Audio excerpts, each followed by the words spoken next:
all of you. Great feel actually to see a crowd inclined for English literature, respect of the language. And today, all of us are totally aware that you are gathered for the inaugural of English Literature Club. This is the continuation with what we do on a regular basis under the phrase Sahitya Sahabasa. And for the academic year, we're starting off with this in English. We are inaugurating today's Literature Club for English. And to begin with, I wholeheartedly thank my entire team for taking an initiative like this. And most importantly, I thank all of you for taking some initiative out of your busy schedule, whether it's a commerce or a science stream, to read something beyond your textbooks. This is something we believe. And here in this institution, at Dayananda Sagar institutions, we firmly believe education is something that is always beyond textbooks. Please remember, once you read something beyond your textbooks, it gives you a different pulse, a different degree of maturity. And once you start reading, you tend to become over a period of time an aggressive reader, which gives you greater maturity. So someone struggling to read, I would still suggest you start with some basic things. Start reading Tinkle, finish a Tinkle. Okay, start with some basic things. Start with a basic comic. In my good old days, it was Chandamaha. It is no longer available today. In a very less glamorous version, we have Tinkle running today. So start with Tinkle, or else at least grab today's newspaper. If not, you are not able to read the whole content of an issue. At least start reading some catchy figures. And I would still recommend, please carry a newsletter, okay, or else a newspaper at least in your bags. Read it thoroughly on a regular basis. That will ignite the passion for reading. One fine day, start reading anything that fascinates you. It may be a fiction, it may be your biography, an autobiography, okay, fiction, scientific fiction, okay, novels, anything that ignites your passion. Start reading. One fine day over a period of time, as I said, you will be a great reader. And today with this literature club, we aim to bring in a pulse of reading attitude, where we expect each one of you to read widely, discuss openly. It is absolutely fine if you go wrong here and there with your critics. You got your teachers at your back to help you, to correct you. Absolutely have no fear. Raise your voice. This is a platform where every voice shall be heard. I promise you that. Please make use of this wonderful opportunity, make use of this domain, and come out with some better things, and that shall motivate us for better planning. So I'll not give a lengthy speech. Today it's not me talking, and would love to hear you talking to all of us. Okay, I hope you'll have a great time and have a great day. Thank you very much. The club is built on the foundation of your creativity. Now we couldn't be more excited to see your talents unfold. So now let's welcome Samrut from 2L and Abhishek from 2E to captivate us with their profound understanding of literature.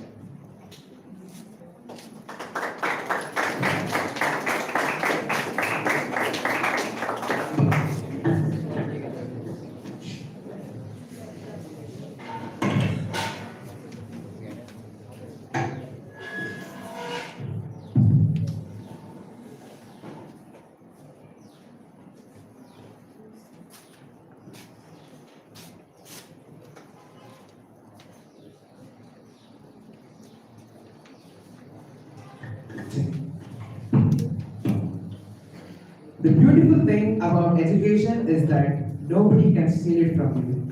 Good morning, everyone, to one and all present here. I, Samruddhan from class 2F. I am Abhishek Gowda from class 2E. Today, we are here to talk about the summary of the poem The Farmer's Wife, written by the poet Olga. To talk about the author, Olga is the pen name of the author P. Lalita Kumari. P. Lalita Kumari was born in Gunturu, Andhra Pradesh in 1950. Her stories, novels, poetry, and other literary works are well articulated feminist positions without compromising the quality of literacy. In her poetry, metaphor not only facilitates form but also celebrates the ideas depicted. P. Lalita Kumari's use of metaphors is very significant in her works. Introduction to the poem. The Farmer's Wife is a story in which the wife of the farmer laments at the death of her husband. It is a very tragic event because it reflects the helplessness condition of widows. The farmer's wife, after the death of her husband, finds it very hard to accept the harsh realities, the family debt which the farmer has left behind, and the most importantly, the 4 children whom it's the responsibility of the woman. She thinks that her husband embraced life like a coward and left all the creditors chase her. She even says that he did not poison himself, he actually poisoned their existence too. The poem, The Farmer's Wife, focuses on the wife who becomes a symbol of strength and survival in the face of immense loss. Summary of the poem. The farmer's wife considers herself as a poor sinner because she is made to live in the earth, in the society in which there are harsh realities or hurdles. She also calls her husband as virtuous because he is dead and gone and relieved from the responsibilities of the 4 children. His failure to sell the crops and went his head before the creditors made him put an end to himself. But she says how she was left with her head bent and hands outstretched for favor. Knowing their condition, he left her all in the world of problems. The farmer committed suicide by consuming poison and leaving his family in the world of consequences. The destruction of crops did not only lower their dignity, even their livelihood. He found relief by poisoning himself, which made the wife's existence even more bitter. She feels helpless with the responsibilities of the 4 children. She is also angry at her husband because he only concentrated about his dignity and left all the responsibilities and died. She feels herself drowned in the problems of life. She remembers all those times in the past where she was treated badly by her drunk husband. She was always abused, reviled, and often kicked by him when he was drunk. She admits that she has escaped from his hand and escaped mainly from death from his hand and never expected a death blow from him. She questions him how could he think that she would bear the burden of their children. She says that the yield which he had got destroyed, that's the cotton yield, and how about the harvest of his our whom, that is the 4 children. The farmer did not take the responsibility of the 4 children and just took poison and was relieved from the responsibilities. Finally, she decides not to abandon her children just the way her husband did. She cannot be careless and leave at the mercy of others. Death is easy to embrace and it just takes a minute to embrace one's life. But it takes a firm heart to find solutions facing all the consequences. Thus, the woman resolves to live and not get scared and be a coward like her husband. Therefore, by this poem we can see how the wife taught her children to clench a fist merely not for a handful of rice, but to fight against all the odds in their life and stand strong. We can say that The Farmer's Wife is a very strong poem which reflects on the positive attitude, the courageous attitude, and the go-to attitude which the woman has against all hurdles, all the problems in her life. We would like to end this presentation with a strong and beautiful quote. There is no force more powerful than a woman determined to rise. Thank you.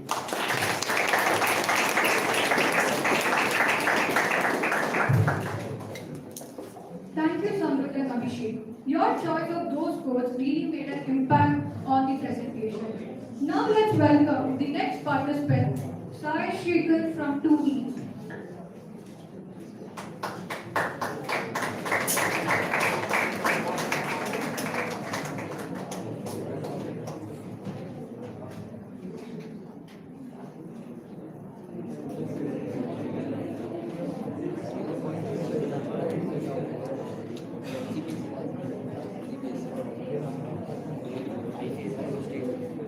Good afternoon to everyone. I am A.S. Ashik. Today I am here to present a very beautiful poem written by William Blake.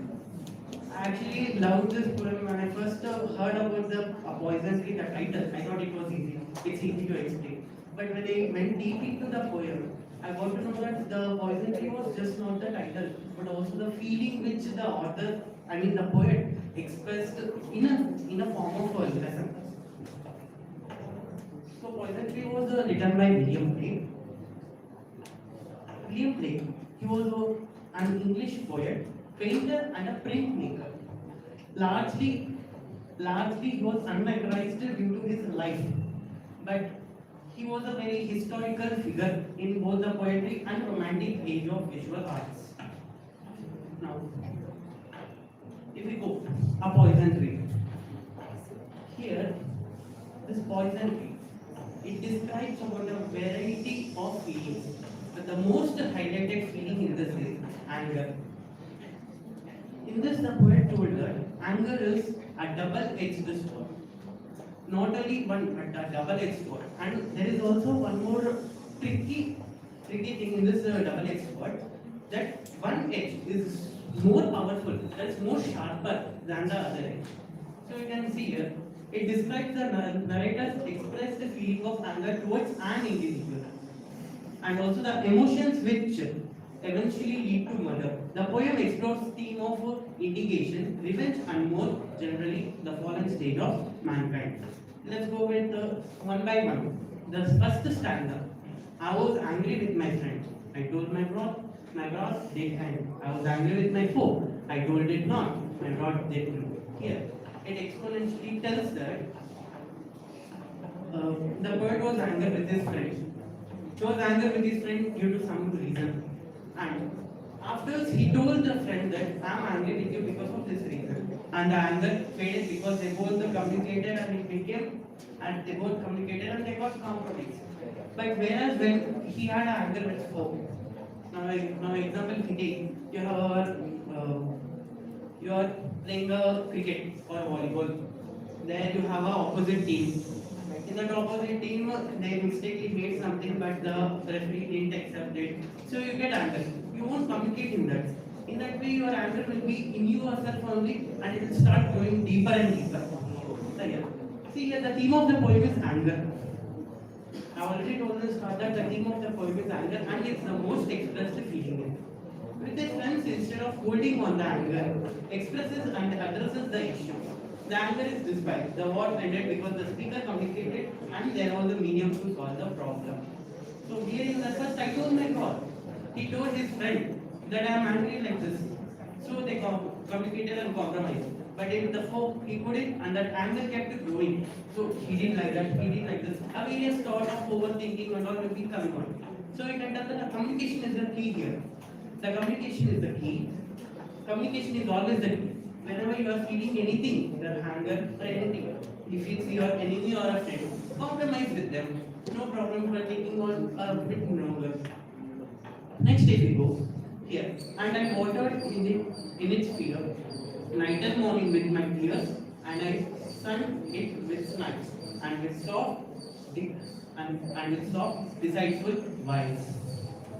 Here the speaker shares how the anger required a mutual, and they did so with their tears and the fears.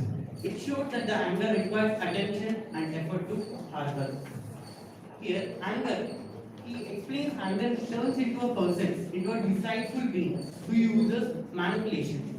And also, although the speaker hates the foe and his anger, they smile at the person and warm them with life and gravity.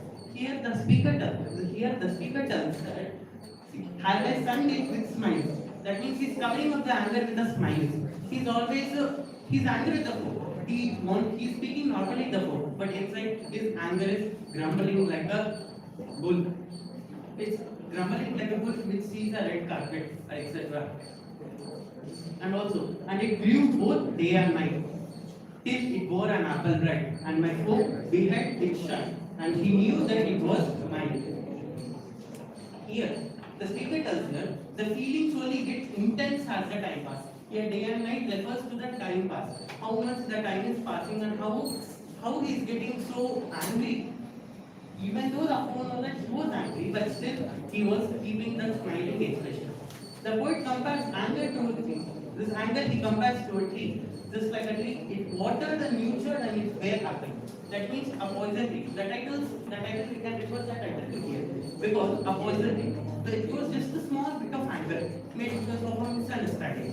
But as the time grew on, the overthinking and miscommunications become bigger, and the small seed grew into a plant. Again, it started to grow bigger and bigger as a tree, and also the result of the anger bears the fruit. That means the anger, when it bears the fruit is referred to as the revenge. Normally, if you are angry with someone, you will 100% take a revenge with them. You won't sit quiet. So the revenge is called as compared as the right fruit. The poison tree, that is the result of anger bears the fruit. Apple is a symbol of speaker's anger and revenge.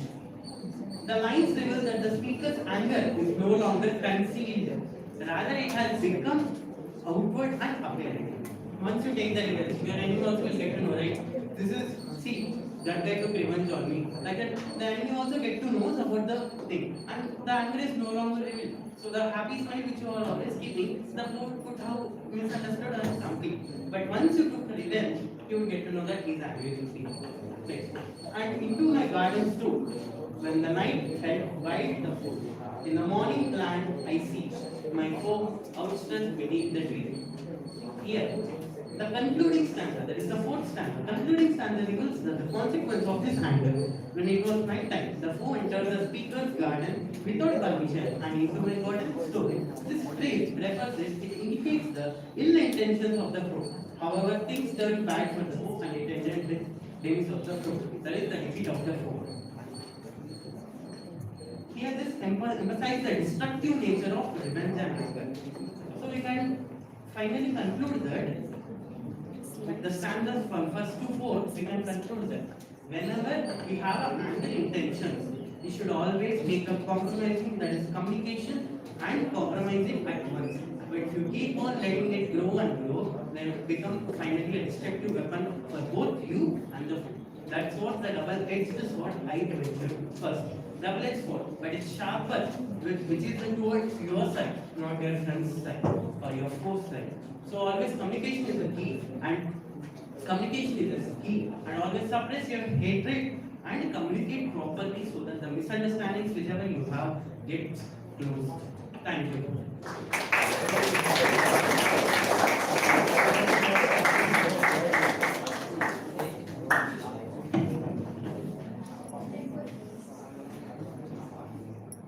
That was a wonderful presentation by Shai Shrikar. Now, I welcome Amulya and Ika from 2F to present their presentation.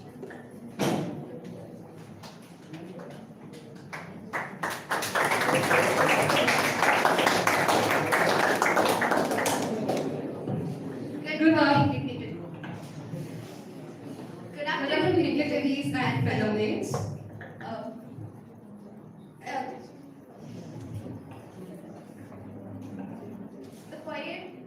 The poet attempts to tell us about the rationalization of outlook of the poem.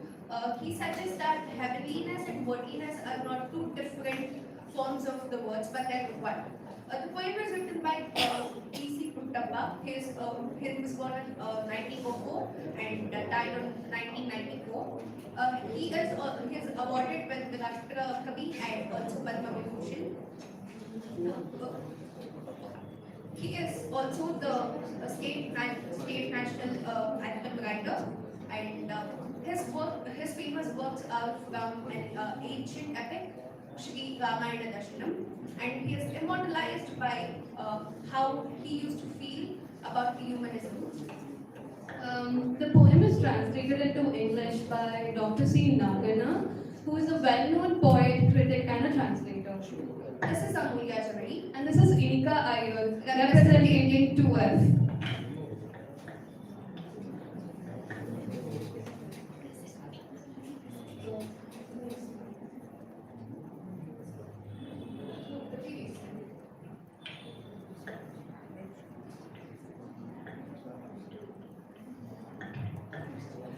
The first stanza goes like, if we ourselves cannot be gods, then there can be no gods.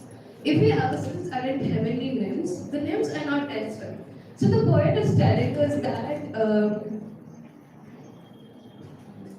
yeah.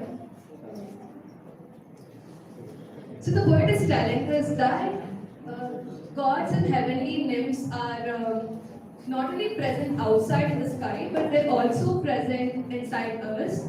So if we do not have divine qualities like love, empathy, kindness, and honesty, empathy, kindness, and honesty inside us, then there are no God elsewhere.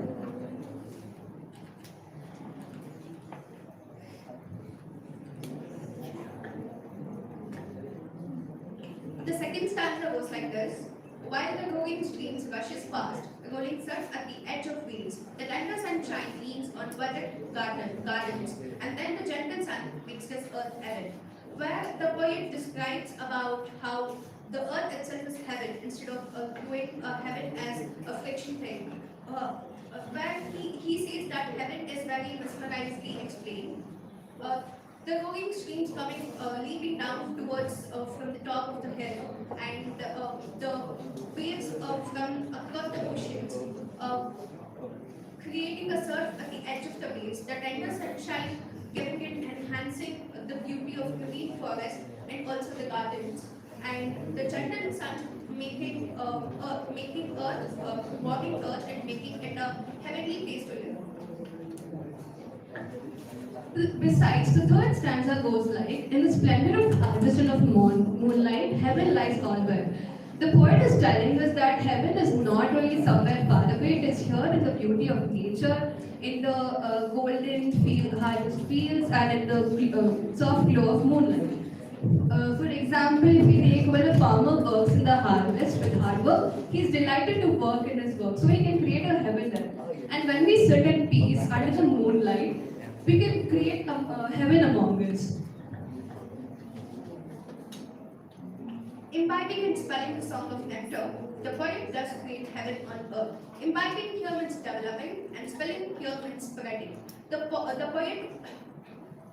poet wants to develop and spread the song of nectar such as joy, sorrow, kindness, empathy, sympathy, and he wants to make earth a livable thing.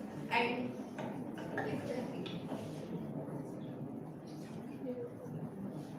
as we conclude, as we come at the end of the poem, we realize that heaven is not far away. It is here in the simple, beautiful moments of life, and the poet invites us to, feel to see the world with wonder, and to feel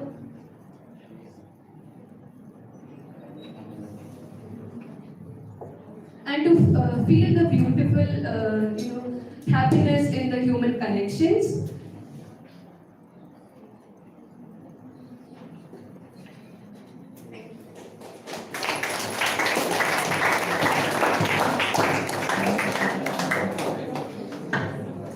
Thank you, Amulya and Deepika. That was an impressive presentation. Now let's call upon Nehal and Harshan from Bali.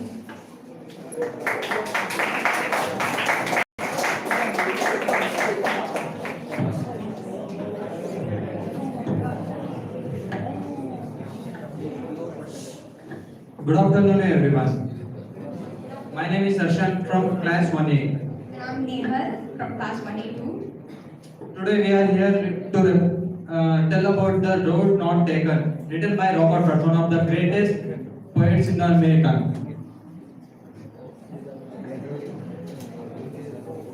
Robert Lee Frost was an American poet known for his realistic depictions of rural life. He was born on March 26, 1874.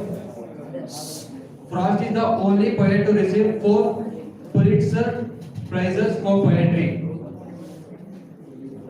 In 1894, he sold his first poem called My Beautiful and Elegy. His other works include Acquainted with the Night and Fire and Ice, Bridges, and the beautiful poem Mending Wall, and many more. Through his works, Frost suggests that suffering is an inevitable part of life. and that only way to survive it is to face it head-on and push through. Prosperity is often thought provoking and inspirational, reminding us that even in our darkest moments, we can find hope and strength to keep going. He flourished on Jan 29, 1963, age 88, at Boston, Massachusetts. So, in all, summary of the poet is nothing but he just depicts how to face life in real life, realistic way. Here goes the first stanza. Two roads diverged in a yellow mood. I'm sorry I could not travel both. And be one traveler, long I stood and looked down one as far as I could. To where it bent in the undergrowth.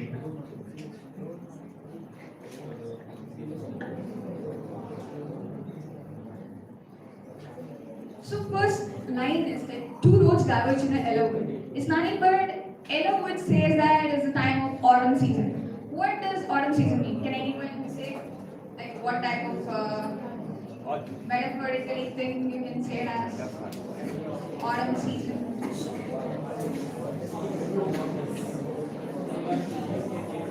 Okay, autumn is nothing but it's the time of change. So here is just depicting that it's his time to change. I'm sorry I could not travel both, and we won't travel long as stood and looked down one as far as I could. So imagine a scenario where the poet is in a forest and there are two roads in his way, and he wants to choose one, but he's confused which to choose. Like example, of course, every one of us have gone through this. Like you're worried which one to take in first year. For example, I'm a first year student, so I'm going to be saying my example. I was confused to choose PCMB or PCMC because many of them suggested that go for PCMB, you're good at it. But that's not what makes me, right? It's you. So it's you who chooses your own path for your future. The same goes here. Since he was a single traveler, a lone traveler, it's like he could not travel both of them at a time. He had to choose either of them. And he chose one. But before choosing one, he was thinking which one. Like he went, he looked, and he found out that it was less traveled by. So let me choose this. So that most of the people would have not traveled this way, and I could go this way. I could do something with it.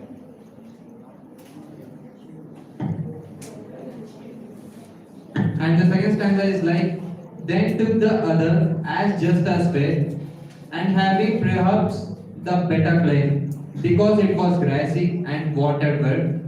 Though as for that the passing there, had warned them really about the same. As I said before, he is choosing the one which seemed to him like it's fair enough, so that if I go this way, not many of the people have gone through this way, and I could do something which is more better for me in my way. And he does the same. It's like he's choosing one which felt fair for him, and he claimed it to be better. And why better? Because it was grassy and he wanted some where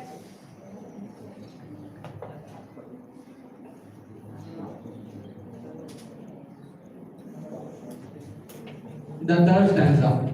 And both that morning equally lay, in leaves no step had trodden black.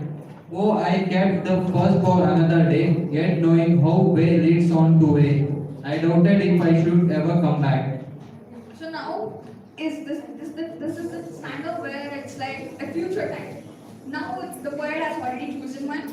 He went through it, and now he is thinking. He is reflecting back on his past. Like I choose on that morning. He chose one because it wanted well. But now he is thinking, what if I traveled the other one too? What would have happened? So even we do reflect like this. For example, okay, if we take our 10th boards, we would have scored some appreciable percentage of say 90. But our expectation was 95 or above that. And we would reflect ourselves saying, oh, we could have studied at that time, so we could have scored well. The same goes here. He's like thinking, what if I had studied, like, what if I choose the other one? What would have happened?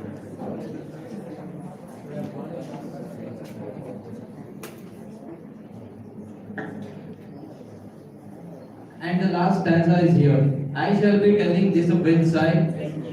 Somewhere ages and ages hence, two roads diverged in a wood, and I took the one less traveled by, and that has made all the difference.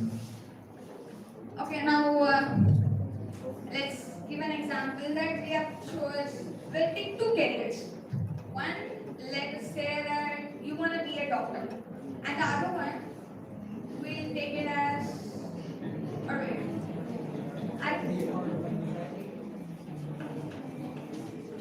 our parents will force us to be a doctor, consider it that. But all you want to do is pursue according to yourself. Like, say, for example, you want to get into filmmaking. Yeah. And even though filmmaking is risky, you would still feel like, let me go on to this path, let me focus on myself, let's see what's gonna happen. So you're gonna choose it. And at the end, you reflect, oh, at last, see, all I've become a big director just because I chose film industry. What would have happened if I chose doctor? I would have not been that good at it. But you never actually know whether you really be good at it or not. Because at that time, those two would have made the all same difference. But for you now, the one thing which you choose is special.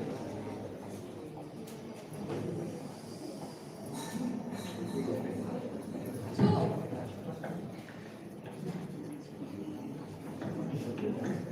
in the summary is nothing but you have to choose what actually you like. Because if you're gonna choose what others say just for their sake, it wouldn't work out. All I say is be yourself, nothing else.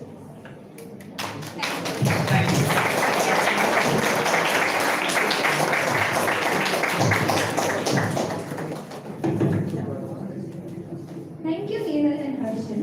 The speaker's tone in this poem was so powerful. Now, I would like to call upon Daivik and Srihari from Multi.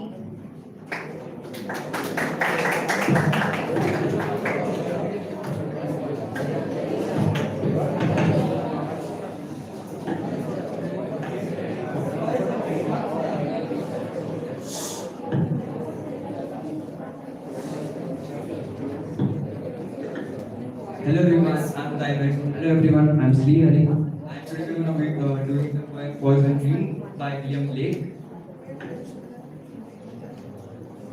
The poem goes as, I was angry with my friend, I told my broad did end. I was angry with my foe, I told it not, my broad did grow. And I watered it in fears, night and morning with my tears. And I sunned it with its minds, and with soft, deceitful vines. The first stanza explains that the speaker told a friend that he was angry, and by doing so, the anger disappeared. In contrast, he did not tell his friend that he was angry, and as a result, anger grew. So basically, the poet says that he was angry on one of his friends, and he did not tell him what he actually felt about him. So he hid his anger in himself, making like. He kept his anger himself so that he wouldn't express it to his friend and make him feel bad. So he kept everything himself. So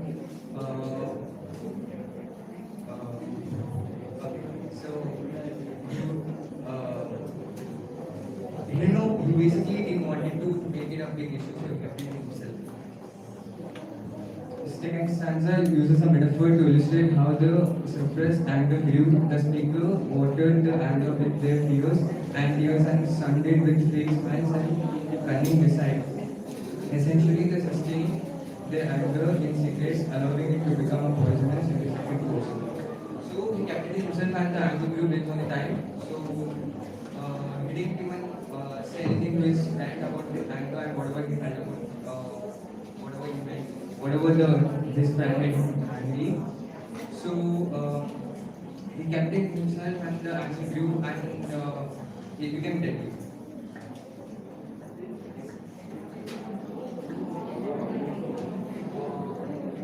And it grew both day and night, till it bore an apple fried.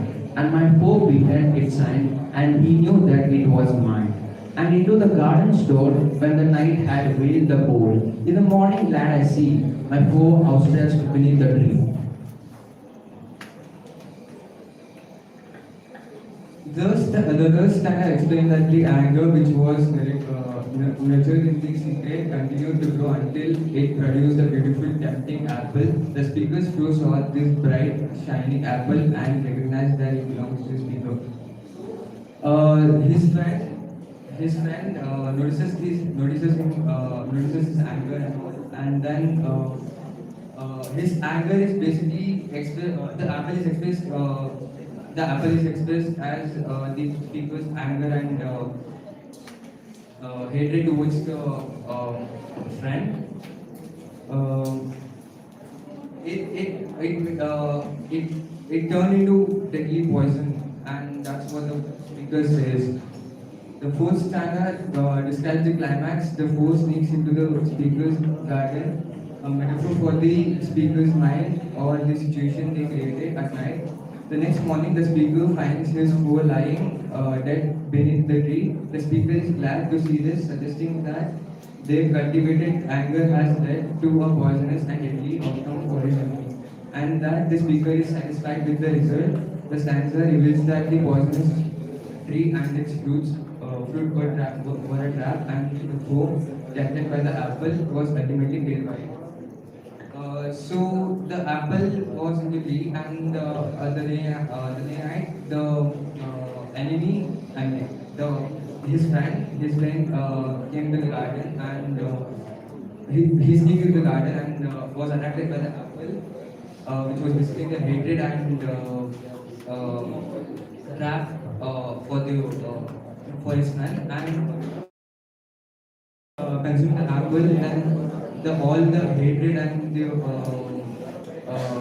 poison in the apple was consumed by his friend, and his friend was died dead due to after hiding all anger and hatred towards his friend, and waiting for the and hitting. So he one day he came out with a very deadly and poisonous attack through an apple.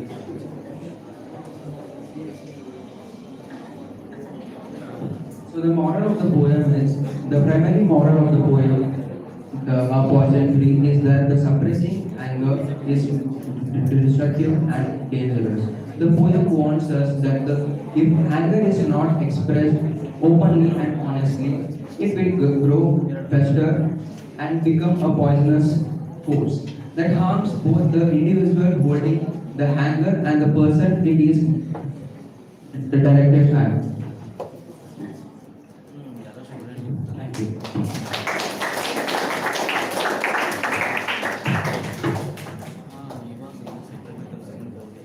Thank you, Dayananda and Srihari, for gracing the stage with your presentation. Now let's call upon Harshita and Spooky from One Team.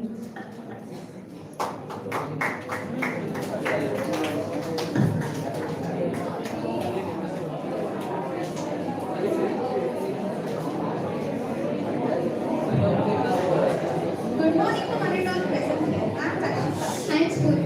Today we are going to present a poem by William Blake called A Poisonous Tree. William Blake. He is the English poet and a playwright. He was born in the year 1757 and passed away in the year 1827. So, before entering into the poem, let us have some conversation.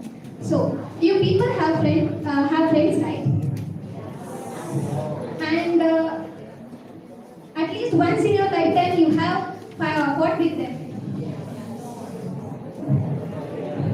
So, you have suppressed your anger or expressed your anger? I hope you have expressed your anger. So, your friendship have grown till here. So, let us see what would happen if you suppressed your anger.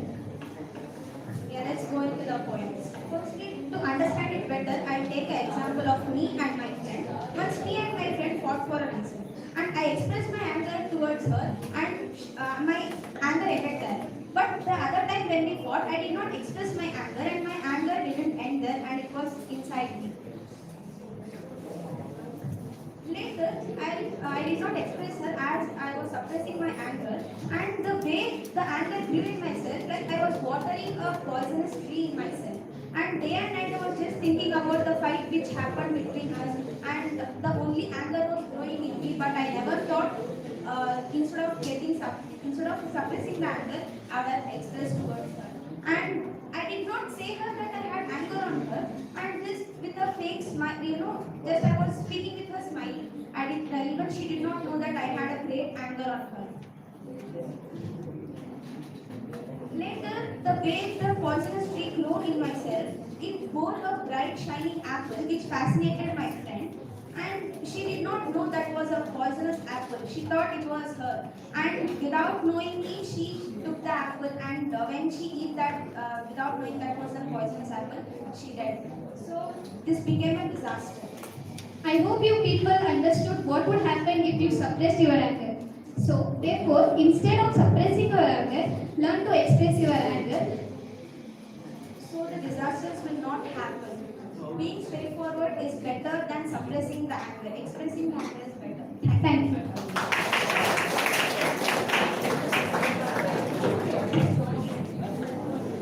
Thank you, Ashar and Smriti. It was very well said.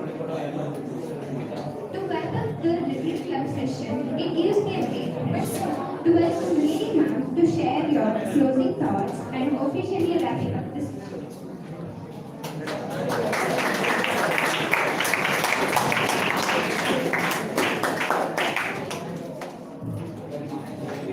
Can you all stand up for a minute?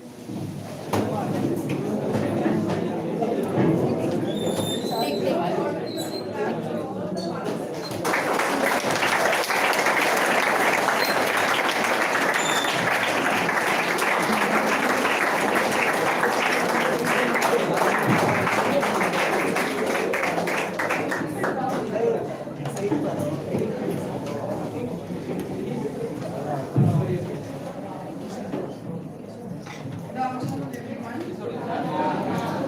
All my colleagues, my dear students. I was given the task of wrapping up the session with some, extra points to be given, but unfortunately I don't have anything because all of you have spoken everything. So, is it necessary that I should speak? No. Good. So I will wrap up. So, you have to choose between the two, the road not taken. Are you in a dilemma? No, then should I go or not? Okay, so I am not asking too many questions. Okay. Now, when I was asked to do this wrapping up session, giving some points about what the entire session was, actually we decided on 3 poems: The Brook, The Road Not Taken, and A Poison Tree. The other 2, the one from the first year lesson, The Farmer's Wife, and the second year, the poem, Heaven If You Are Not Here on Earth, was actually decided by our director, sir, so that it would be a learning lesson also for you. You don't need more of preparation. So finally, we concluded with 5 of the poems. And when I look at it, when I was thinking about how should I conclude it and what more can I speak about, these are the things that came to my mind. I wanted to club 2 poems because I thought that it has a commonality between the 2 poems, and then there is the other set of poems, and there is one. If I have to start with the first set, one is A Poison Tree by William Blake, and the other one is The Farmer's Wife by P. Lalita Kumari. According to me, when I say according to me, a poem can be interpreted in any way as you want to. See, it is not the perception of the poet himself. Yes, when you learn, we definitely think about what the summary is, what the message that the poet gives. But when you keep reading more into it, as what our principal told, the more you read, the better you become. That's what Francis Bacon also spoke. Reading maketh a man. And so the more you read, the more of interpretation and understanding you will get. For me, what came to my mind was two things. One is in a poison tree, the main theme focused was anger. In the farmer's wife, there were different emotions. It was on anger, it was frustration, it was helplessness, it was irritation. So I take in those two poems anger as a common factor. And in a poison tree, as all of you have explained already, that I had some anger with my friend. I spoke to my friend and I resolved it. But to my foe, my enemy, I did not talk, so I couldn't resolve it. And what happened? It turned into a tree which bore a fruit. And the apple stands as a metaphor for anger. And there is, it could be, the poet William Blake could be thinking about an allusion which is related to the Bible, which is in the Old Testament, in the first book of the Old Testament, that is the book of Genesis. In the first chapter, they talk about the creation of the universe, the entire universe.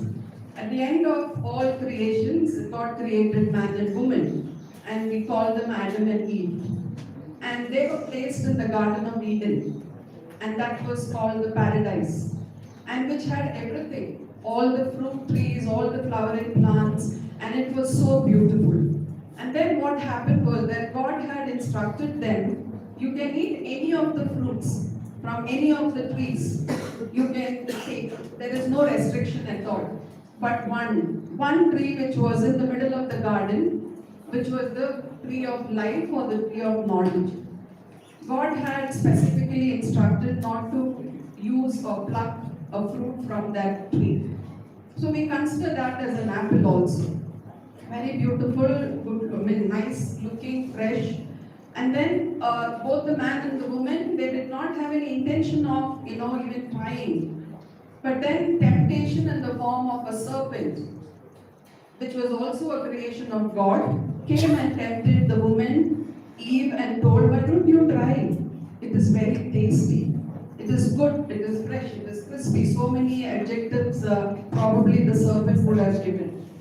And then Eve told, no, I cannot use it because God has instructed me not to take that, and we would obey what God has asked us to do. The serpent said, why don't you try? Try and see. So the temptation got into her, and she went and plucked a fruit from the tree of life or the tree of knowledge. And she bit into it, and then she gave the other half to Adam. That was the first instance of disobedience. And that was the first instance of sin or making a mistake. And we are a part of that, and we only think about disobeying. We don't think about obeying because we want to resist. So when I think about it, I'm connecting. Probably the poet would have connected to that illusion of, eating the apple, and it became a poison. That is what in a poison tree which is talking about. If I have to connect it to the farmer's wife, all of you, anyway, students have already explained. They said the farmer's wife was very disgusted, depressed, angry, irritated, frustrated. She expressed all the emotions. What was the reason? Her husband committed suicide because he wasn't able to withstand the people or withstand the society. And so her anger is also, that's why I said I'm connecting both the poems in terms of the emotions. More of emotions are expressed in those two poems. And the farmer's wife, but there is a slight twist in that.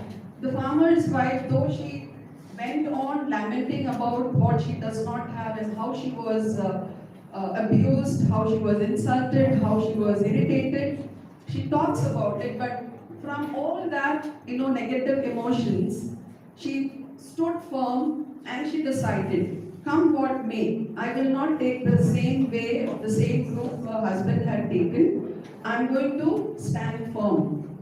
I'm going to embrace life. I'm not going to embrace death. I want to see the life. I have already struggled myself, but I have 4 children. I need to set an example for them. So she expressed her anger and irritation, but at the end of the day, what she said was, no, I will not succumb to all these temptations. I will not succumb to all the creditors who are standing in front of her house asking for the money that her husband had taken. So when we look at it, I just want to think about it that way. Both the poems talk about emotions and feelings.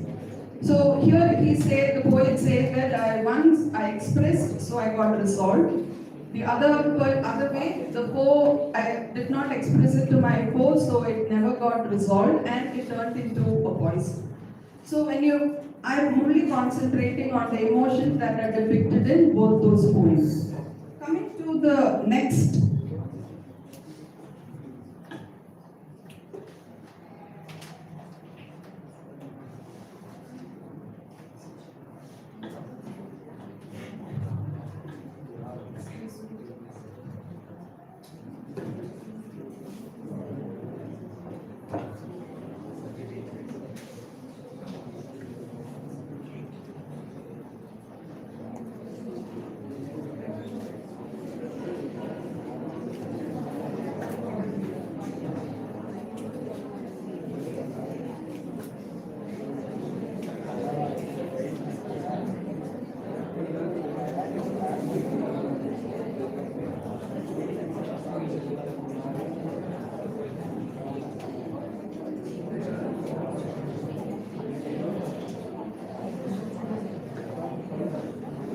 Hello children, I'm just calling out a few names. Please, you are supposed to assemble in the library. Mohammed Afan, Hema S, Sunil R, Nitya Priya, Bala Tarun, Sneha S, SCBA, Kirtana S, Shriveer Prajwal SM, Sri Raksha, Sushmita Singh, Mithun S, Pavani B, MS Vaishnavi, Meghna D, S. Naveen Kumar, M.R. Ravi Gowda, Harish H. Then Tanvi Jain, Rishika B. Rao, Saundarya B.N., Farhan from CBA, Kisra Nida, Dhairya Rathod, Priya S, Rashmi S, Chetana K, Bushra Khanum,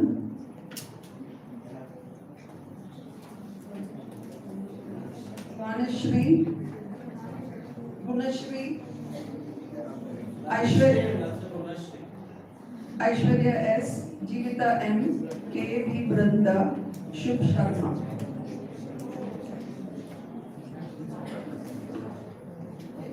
So these students are here, please report to the library immediately.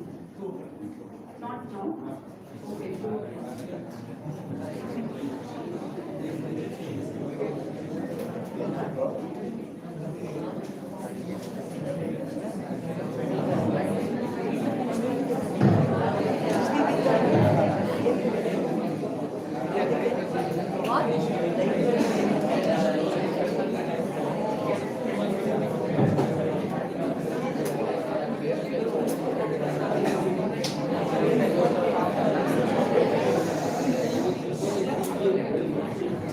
Okay, I'll just continue and wind up as soon as possible. So we've done with the first two poems, The Poison Tree and The Farmer's Wife.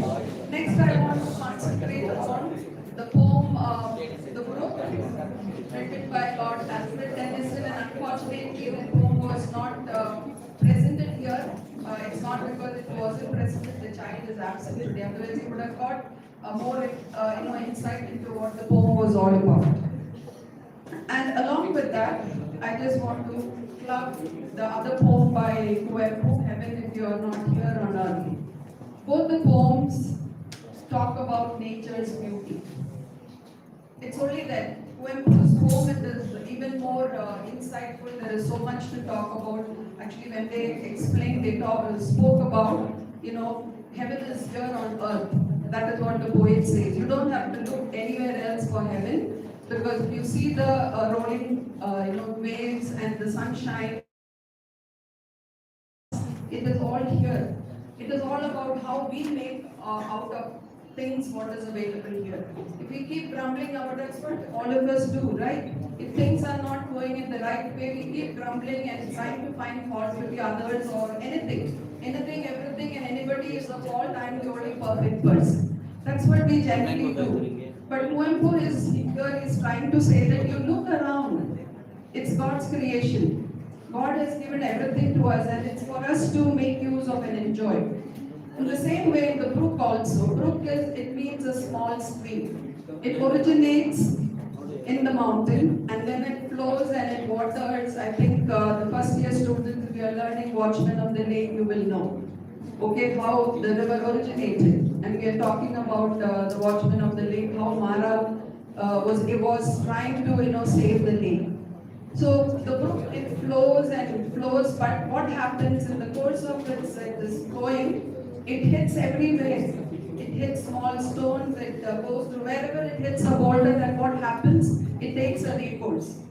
And then when there is an obstruction, again it stops and it tries to go in a different way. So the brook, the entire poem, it's a very lengthy poem, it has about 52 lines, I guess, I'm not very sure. But it only talks about the nature's beauty. Here the poet is only concentrating on one aspect. Whereas in poem like Poem Heaven If You Are Not Here on Earth, he is talking about the entire universe. Anything and everything can be made heaven. Otherwise we make hell out of ourselves. That is what we generally do. I think the poets who has already written the poem, they want to think beyond our thinking capacity, to go deep into to understand what the poet wants to convey to us. And actually what happens is we are not very comfortable with poem. We say it's so boring. But keep reading, as Sir told us, keep reading, and we start with, he said, start with Tinkle. I would say, I keep telling my students also, start reading fairy tales. And you must be thinking, what man, we are nursery kids or what? To think about, start reading fairy tales. And I'm sure many of you would not have read even one fairy tale. Many of you, I'm not saying that you wouldn't have, because such beautifully, narrated those stories are. If you want to learn the language, or if you want to, enjoy the nature and the beauty of it, you start reading fairy tales. It's okay. At the age of 16 and 17, you are reading fairy tales. You don't have to feel ashamed of at all.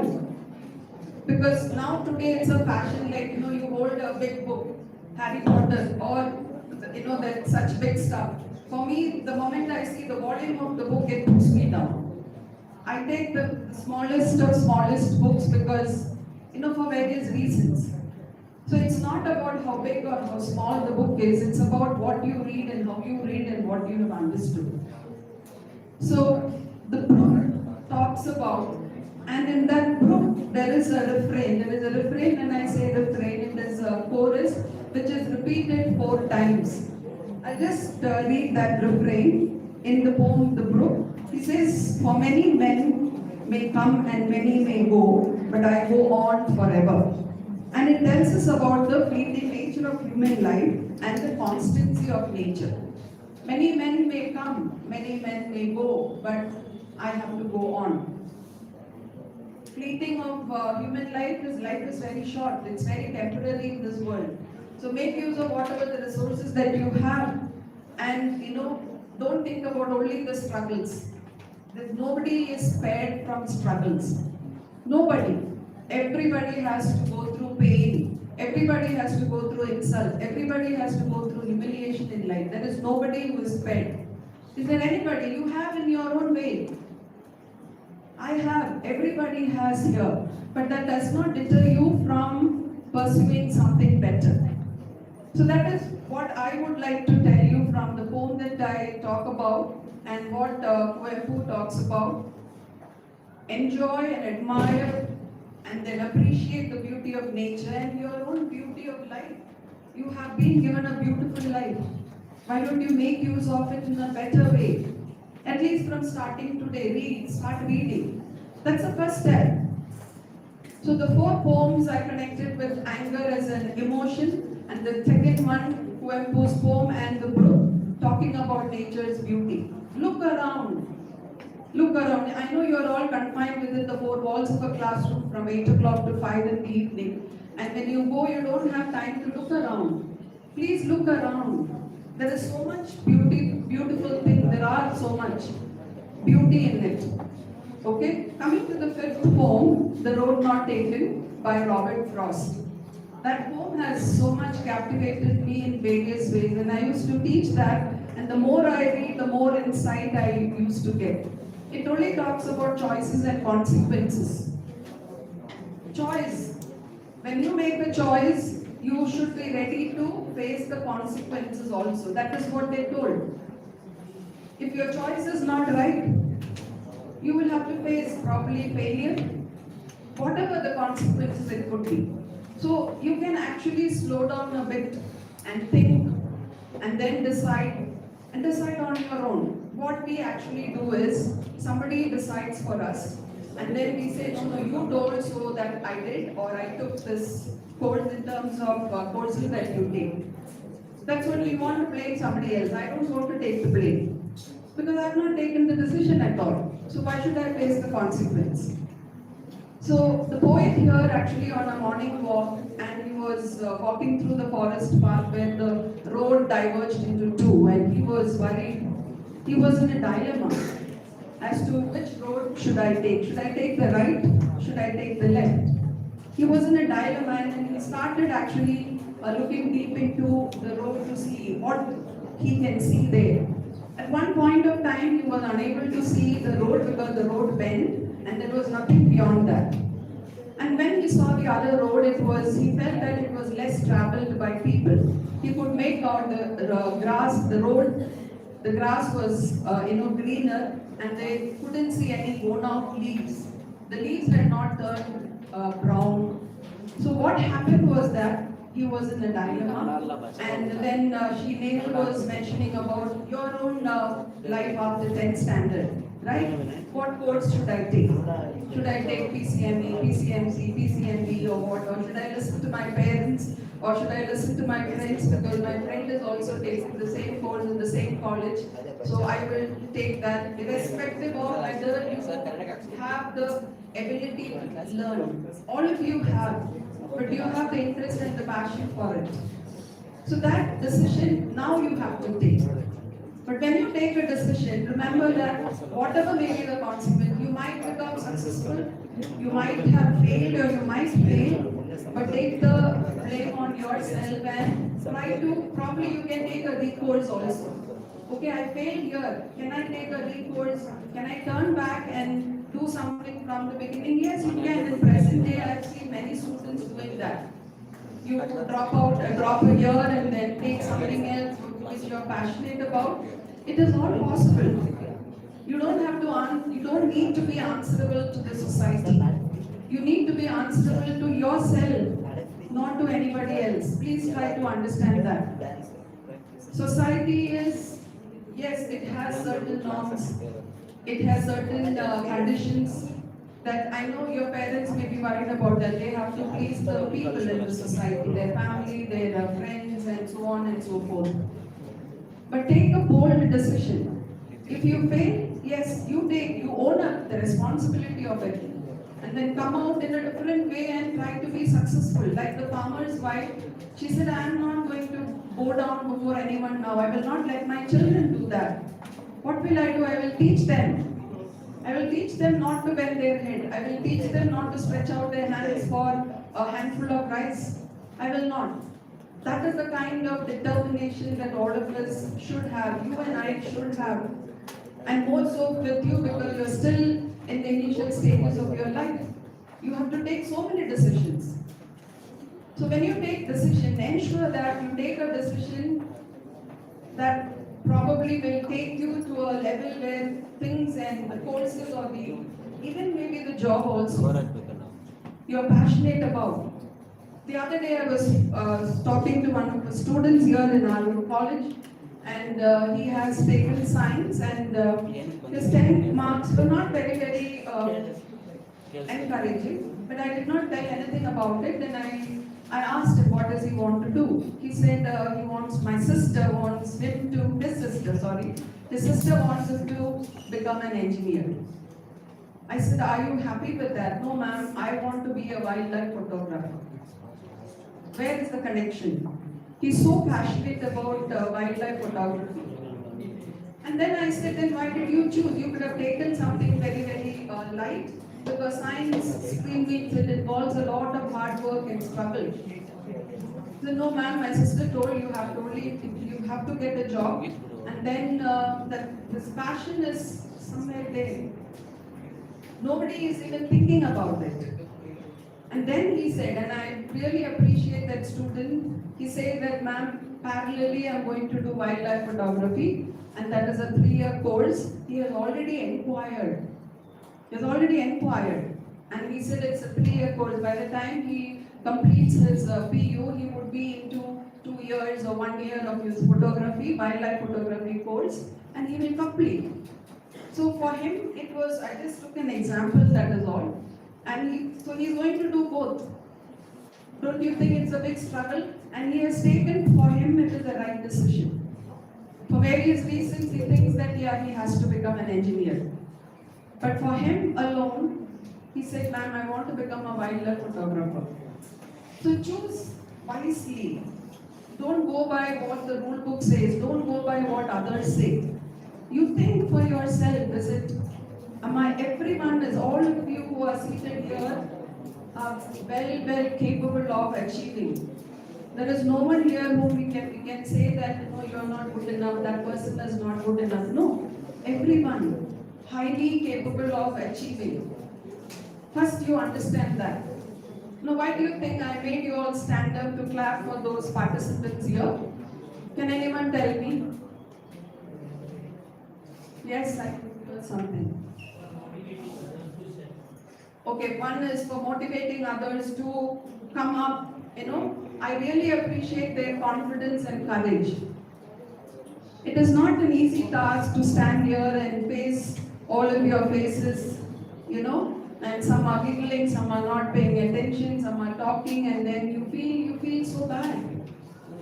And you are just 16 years old, and probably this is your first attempt. That's why I said I really appreciate. Whatever you have done, it's not a competition, and that's what somebody was asking, ma'am, was it good? I said, I'm not judging you. Now, none of us in our department will judge you for what you did. Everyone did a wonderful job. Everyone.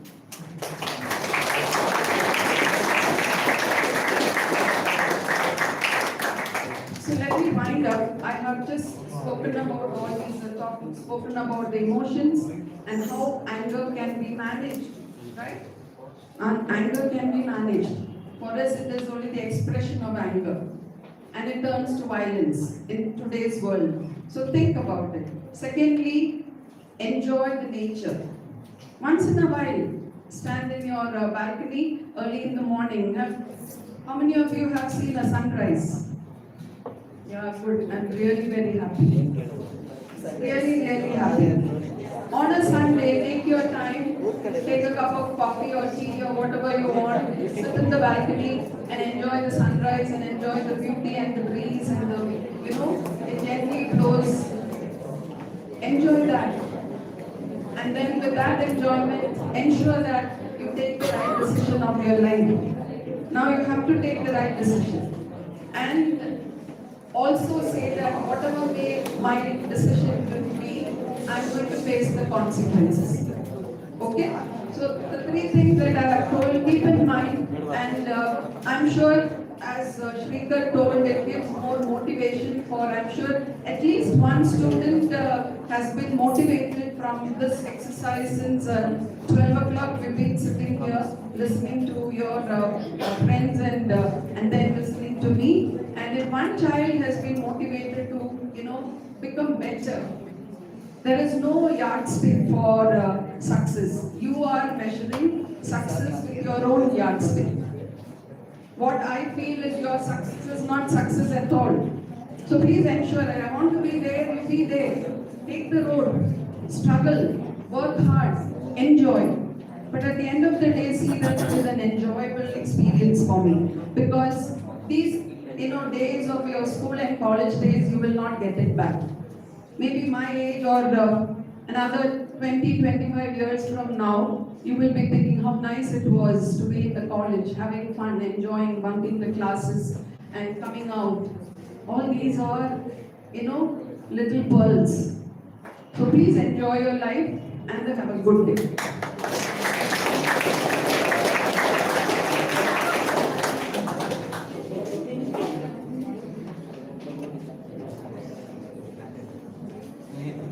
Thank you very much for sharing such an inspirational thoughts and guiding us.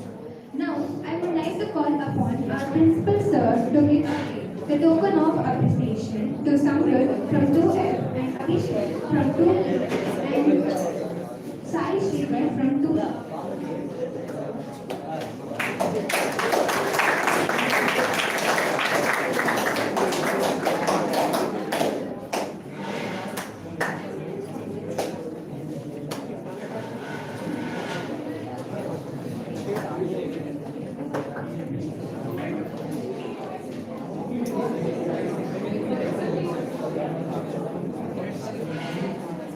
Collect ಮಾಡ್ಕೊಂಡು ಇರ್ತೀವಿ ಎಲ್ಲರೂ ಈ ಕಡೆ ಬನ್ನಿ.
Now, I would like to call Amelia and Erika from 2F.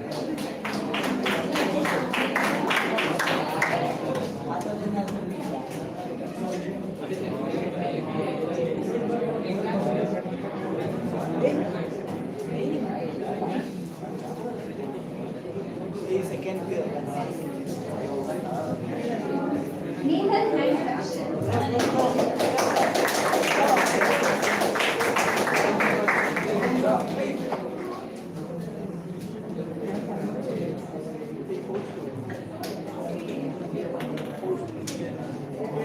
David and Srihari from 1B.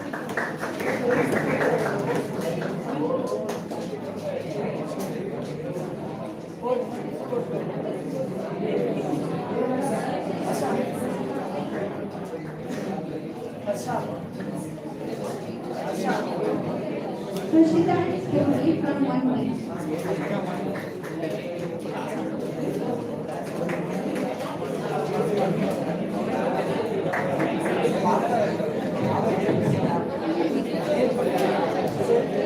Thank you, ma'am. Thank you, sir. I will take this opportunity to express my heartfelt gratitude to our principal for placing this event, and I would like to extend my sincere thanks to our organizing committee and volunteers and our team who work tirelessly behind the scenes. Thank you to all the language teachers who have guided us through today's learning journey with such a clarity and wisdom. It's been a truly enriching discussion. Thank you all for your active participation and passion. Until next time, keep reading and keep writing. Thank you. Those are all the participants who come on to the stage. All of you all those who participated in the presentation. Please do come quickly.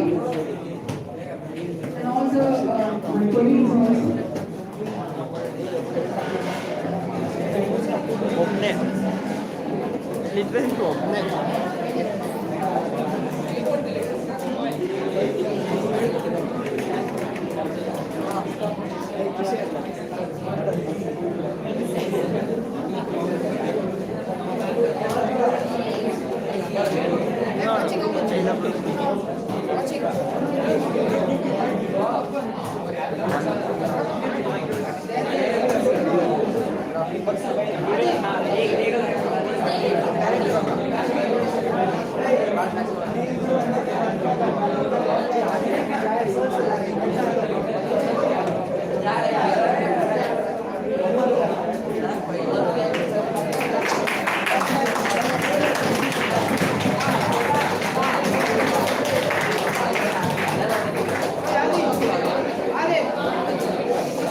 Please write your response regarding the entire session. Please feel free to write and then hand it over to one of us, and then you may go to your class. Thank you so much for your participation.